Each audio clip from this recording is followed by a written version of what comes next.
Darbhanga DMCH के नए surgery विभाग के लिफ्ट खराब होने से आधे दर्जन लोग फंसे।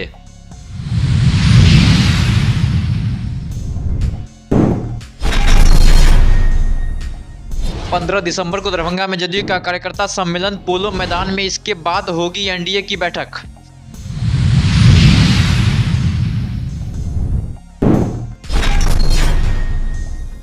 दरभंगा में नेक्स्ट जन खरारी कॉम्प्लेक्स अपार्टमेंट का हुआ भूमि पूजन, शामिल हुए फातमी मंत्री मदन सहनी और Faraz Fatmi.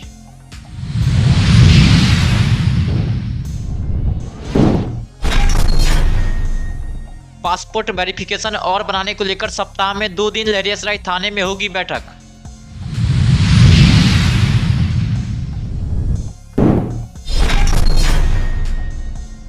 Town club field Madhubani में किया गया जनता दल यूनाइटेड का जिला कार्यकर्ता सम्मेलन।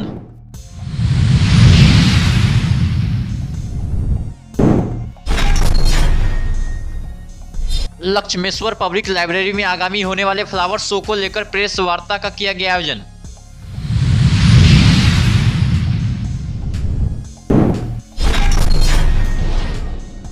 तिब्बती युवा कांग्रेस तिब्बत के द्वारा मोटरसाइकिल बाइक रैली को लेकर प्रेस वार्ता का किया गया आयोजन।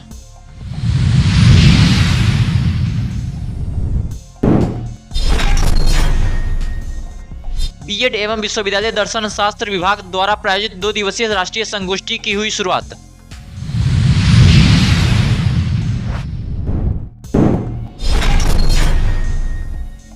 बीपीएससी परीक्षा प्रश्न पत्र लीक होने के विरोध और पटना डीएम को बर्खास्त करने की मांग को लेकर एआईएसएफ ने फूका बिहार सरकार का पुतला।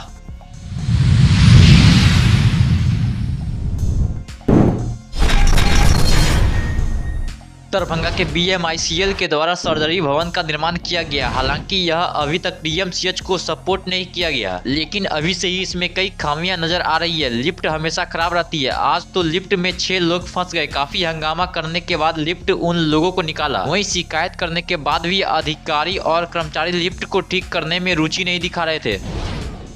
10-15 मिनट हो गया सर। क्या हुआ है? वो आ रहा था। हाँ। नीचे से ऊपर आ रहा है। क्या हुआ तो? कहिए ना कि लिफ्ट में फंसा हुआ है। लिफ्ट में फंसा हुआ है। क्या आदमी फंसा हुआ है? गिनती नहीं है, हमारा 3-4 आदमी है। कहाँ पर है 3-4 आदमी? इसी अंदर में है। क्या हुआ है? आ रहा था, नीचे से फंस गया। क्या नाम हुआ आपका? मनोज राम। कहाँ घर हुआ? रुपौली। थाना? थाना? विशालपुर।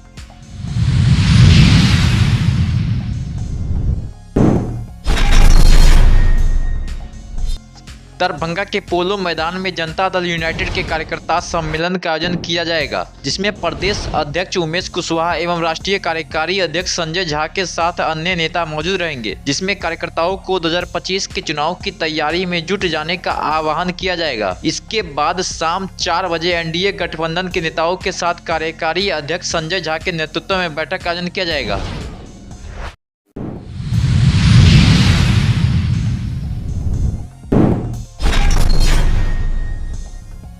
दरभंगा के पंडासराय अवस्थित नेक्स्ट जन खरारी कॉम्प्लेक्स परिसर में अपार्टमेंट बनने के लिए आज भूमि पूजन रवि कुमार के संचालन में प्रारंभ। इस मौके पर मंत्री मदन सहनी के साथ मोहम्मद अली अशरफ फातमी और पूर्व विधायक फराज फातमी मौजूद थे। वहीं मोहम्मद फराज फातमी ने कहा, इसी तरह दरभंगा का लगातार विकास हो रहा है और यहाँ पे 50-55 फ्लैट बनेंगे, फिर मार्केटिंग कॉम्प्लेक्स भी है। बड़ी अच्छी बात है, बहुत अच्छा काम हो रहा है और इसी तरह से ना डेवलप होगा दरभंगा। सड़क और वो तो सरकार करती है, लेकिन ये लोग अपने प्राइवेट तरीके से इस शहर को डेवलप कर रहे हैं, तो इनको मुबारकबाद देते हैं। अच्छी सुविधा मिलेगी, अच्छा काम होगा और मैं समझता हूँ कि अगले 10 साल में शक्ल सूरत बदलने वाली है दरभंगा की। दिनांक 14 दिसंबर 2024 को हमने नेक्स्ट जन खरारी कॉम्प्लेक्स के नाम से इस प्रोजेक्ट का भूमि पूजन करने जा रहे हैं और अब बहुत शीघ्र 1-2 दिनों के अंदर बहुत त्वरित गति से यहाँ काम अब चालू होगा अपार्टमेंट बनाने का। कमर्शियल कम रेसिडेंशियल ये कॉम्प्लेक्स है जो कि नेक्स्ट जन खरारी कॉम्प्लेक्स के नाम से जाना जाएगा।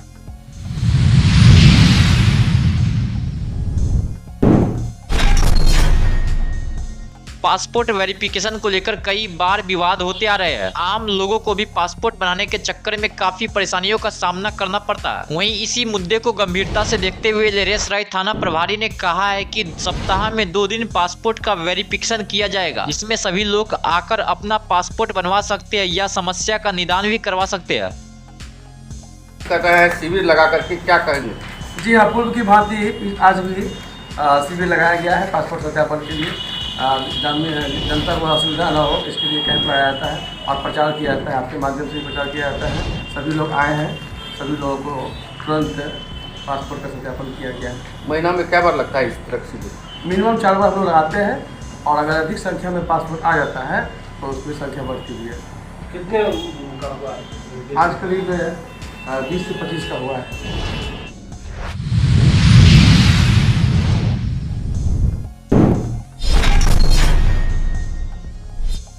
आज शनिवार को जनता दल यूनाइटेड जिला कार्यकर्ता सम्मेलन का आयोजन टाउन क्लब फील्ड मधुबनी में किया गया। वहीं कार्यक्रम में भारी संख्या में कार्यकर्ता शामिल हुए थे। कार्यक्रम का उद्घाटन राज्यसभा सांसद संजय झा, जदयू के प्रदेश अध्यक्ष उमेश कुशवाहा, बिहार सरकार की मंत्री लेसी सिंह, जिला मंडल महेश्वर हजारी ने दीप जलाकर संयुक्त रूप से किया। नीतीश कुमार जी को नहीं वोट दिए या नहीं देते, मैंने किसी के इंडिविजुअल, कोई जाति, कोई धर्म, कोई वर्ग, मैंने कोई क्षेत्र, मैंने किसी का कुछ नहीं किया। और आपको लगता है, ये तो स्वविवेक है, आपको लगता है कि नीतीश कुमार जी ने बिहार के लिए काम किया, उनके आने के बाद आपके जीवन में, आपके बाल बच्चों के जीवन में बदलाव हुआ। अगर आपको लगता है और आपने वोट नहीं दिया, ऐसे तो कुछ लोग हैं जो नहीं देते हैं, तो एक मौका 2025 है, शायद जीवन में न मिले, एक मौका है, ये बात छुपा लीजिए, ये मौका हम नहीं बोल रहे हैं।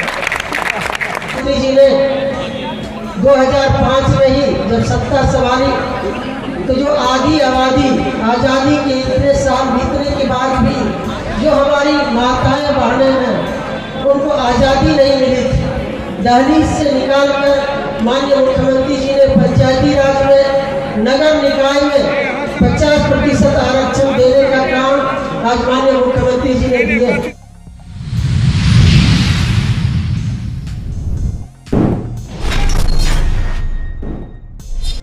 आज नाका नंबर 6 स्थित मधुरेंद्र कुमार वर्मा की अहिल्या रामकृष्ण कुटी में उत्तरी बिहार उद्यान समिति की प्रेस वार्ता की गई। वहीं सभा की अध्यक्षता करते हुए डॉक्टर लता खेतान ने कहा कि हमारी आगामी फ्लावर शो जो लक्ष्मेश्वर पब्लिक लाइब्रेरी में ही 28 एवं 29 को नए सज धज के साथ मनाया जाएगा। सैकड़ों प्रजातियों के हजारों गमले लोगों को लुभाने के लिए सुसज्जित किए जाएंगे, जो विभिन्न पुष्प प्रेमियों द्वारा प्रदर्शनी के लिए दिए जाते हैं। सेक्रेटरी जनरल राघवेंद्र कुमार ने 32वें फ्लावर शो की विशेषता के बारे में विस्तार से बताया। ये 32वां पुष्प प्रदर्शनी लक्ष्मेश्वर पब्लिक लाइब्रेरी लालबाग दरभंगा के प्रांगण में लगने जा रहा है। हर एक साल की भांति इस बार भी ये नए सज धज के साथ उपस्थित होगा। इसमें हम लोगों के यहाँ करीब 10,000 प्लांट आने वाले हैं, जो 35 ग्रुप में बटे होते हैं और 250 वैरायटी से ऊपर उसमें प्लांट्स आते हैं। स्कूल के बच्चों का पार्टिसिपेशन होता है। हर एक कैटेगरी में हम लोग इनवाइट करते हैं। नए पार्टिसिपेंट्स भी हमारे यहाँ आ सकते हैं, कोई शुल्क नहीं है। एक गमला के साथ भी कोई प्रदर्शनी में भाग ले सकता है और हम उनको पुरस्कृत भी करते हैं। बार बिल्कुल नए सज धज में जो 250 प्रकार की प्रजातियां और 10,000 से ज़्यादा गमलों का जो एक अनोखा संगम होता है वो तो होगा ही। उसके अलावे नए नए प्रकार के हम लोग सेल्फी पॉइंट भी बना रहे हैं और पर्यावरण से जुड़ा हुआ एक ग्लोब हम लोग तैयार करने का इस बार जो योजना है, एक बड़ा सा ग्लोब बनाएंगे और ग्लोबल वार्मिंग पर हम लोग जो है फोकस करते हुए वो एक नया थीम देने जा रहे हैं, जो कि अट्रैक्शन का एक केंद्र हो जाएगा।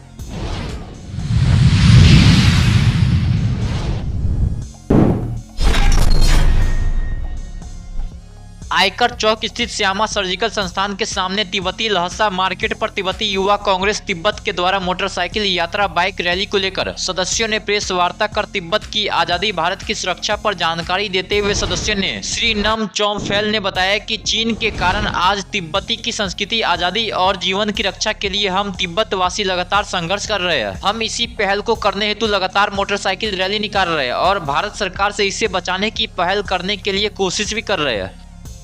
जी मैं श्री चोमफेल तिब्बती यूथ कांग्रेस की सचिव हूँ और हम यहाँ पे हमारा यात्री जो बाइक राइडर्स 15 लोग हैं। हम लोग तिब्बती है और हम लोग 3 मुद्दा लेके 20 से ज़्यादा राज्य पे यात्रा कर रहे हैं और उसके साथ तकरीबन 20,000 से ज़्यादा किलोमीटर कवर करके और तिब्बत के ऊपर जानकारी जो इंडिया की जितना भी जानता है सबको इन्फॉर्मेशन दे के और भारत सरकार को भी हमारे साथ दे करके हम लोग ये यात्रा कर रहे हैं। और हमारा ये यात्रा जो है इसमें 3 मुद्दा है, 3 मुद्दा लेके हम यात्रा कर रहे हैं। सबसे पहले जो अभी तिब्बत के अंदर जो कल्चर जेनोसाइड कर रहे हैं, हमारा तिब्बती छोटे छोटे बच्चे को अगवा करके चीनों ने ज़बरदस्ती बोर्डिंग स्कूल में डाल के, जैसे माँ बाप से बिछड़ के सब ज़बरदस्ती डाल के ये सब रुके तुरंत, और ये हमारा सबसे पहले मांगे है। और दूसरा जो है हम अभी भारत सरकार और भारतवासियों को धन्यवाद कहना चाहते हैं।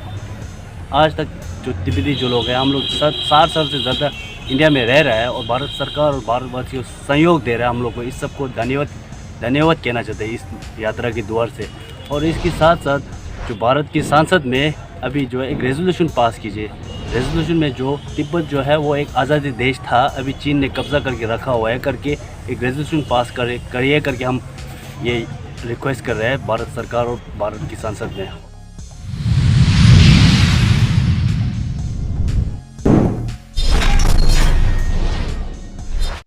बीएड एवं विश्वविद्यालय दर्शन शास्त्र विभाग द्वारा ICSSR प्रायोजित 2 दिवसीय राष्ट्रीय संगोष्ठी का आयोजन किया गया। वहीं राष्ट्रीय शिक्षा नीति 2020 कौशल विकास केंद्रित है। इस नीति में छात्रों में कौशल विकास कर आत्मनिर्भर बनाने पर जोर दिया गया। इस सेमिनार में भी शोधकर्ताओं में कौशल विकास कैसे विकसित हो, इसके लिए चर्चा परिचर्चा करने की जरूरत है।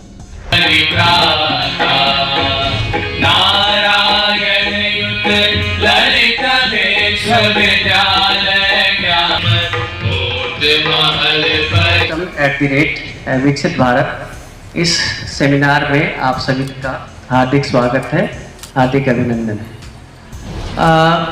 जो आइडिया, जो विचार था इस सेमिनार को ऑर्गेनाइज करने का, NEP 2020 and Indian knowledge system विकसित भारत, ये विचार ये था कि किस प्रकार से शिक्षा व्यवस्था में परिवर्तन करके देश को विकसित किया जा सकता है, और खास करके उस शिक्षा व्यवस्था जिसकी आधारशिला भारतीय ज्ञान परंपरा होगी।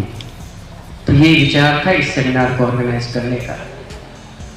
जहाँ तक देश के विकास में, राष्ट्र के विकास में शिक्षा की भागीदारी का सवाल है, तो हम इसकी रूट अगर देखें पोस्ट इंडिपेंडेंट इंडिया में, स्वतंत्रता प्राप्ति के बाद, तो शायद हमें कोठारी कमीशन या शिक्षा आयोग जिसको कहते हैं वहां पे जाना पड़ेगा।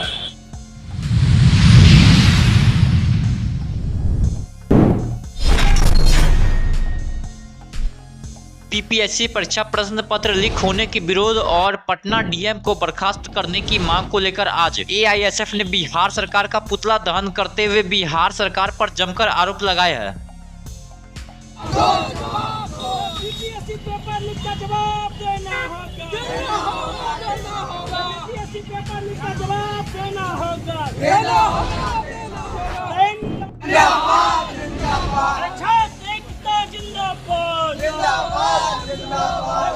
का पेपर लीक क्यों, नीतीश कुमार जवाब दो। पेपर लीक का धंधा बंद करो। पेपर लीक का धंधा बंद करो। ऑल इंडिया स्टूडेंट फेडरेशन के राज्यव्यापी आह्वान पर हम लोग कॉमरेड भगेन झा चौराहा पर बिहार सरकार का पुतला दहन कर रहे हैं। निश्चित तौर पर आप देख रहे हैं कि पूरे देश के अंदर जितने भी प्रतियोगी परीक्षा होते हैं उस पर बड़े पैमाने पर पेपर लीक होते हैं, बड़े पैमाने पर धांधली होते हैं। इसके खिलाफ छात्र अब जाग चुका है और आज ऑल इंडिया स्टूडेंट फेडरेशन के बैनर तले हम लोग बिहार सरकार का पुतला दहन किए हैं और सरकार से मांग कर रहे हैं कि बीपीएससी का परीक्षा विलंब रद्द करके जितने भी प्रतियोगी परीक्षा धांधली में जो संलिप्त हैं उस पर कार्रवाई हो।